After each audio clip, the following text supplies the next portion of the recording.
Ni nini mbaya na wewe? Hakuna, mbona? Mbona unachukua charger na unaona natumia kucharge? Juu nataka kutumia kucharge. Clara, hebu acha uchokozi. Hebu rudisha hiyo charger hapa. Sirudishi, hata mimi nataka kutumia.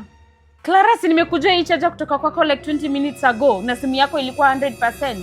Nani amekwambia? Usinijaribu wewe. Nimesema ulete charger yangu ama nikupige. Sikupei. Mama alisema hakuna charger ya mtu kwa hii nyumba. Nitakupiganisha wewe. Charger nilijibaia na pesa yangu. Nimesema ulete hiyo charger na sichezi na wewe. Haya, sema please ndio nikupee. Wewe uko na shida ya akili. Nisema please na charger ni yangu.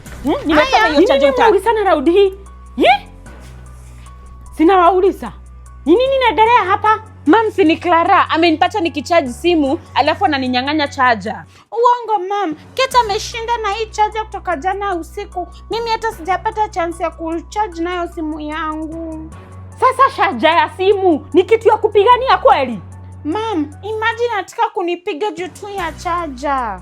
Mam, hiyo ni uongo. Clara ndio ameanza uchokozi. Mimi sijamchokoza. Mimi nimetumia tu charger yangu akaninyang'anya. Plus charger ni mimi nilijibaia. So yeye ndio ako na uchokozi. Mam, si ulisema hakuna kitu ya mtu kwa hii nyumba?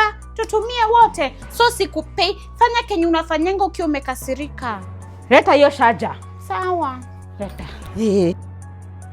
Haya, hakuna mtu atatumia hii charger mpaka mwechimiane. Tumeelewana? Neguo daiga. Ai mami, hiyo sio fair, si fair. Yes, kidole sambusa. Aki mama nakuanga aje, oni Clara ndio ako na uchokozi. Ngoja dadi akuje. Mama na yeye anapenda tu kusaidi na Clara. Ngoja dadi akuje ni waseme.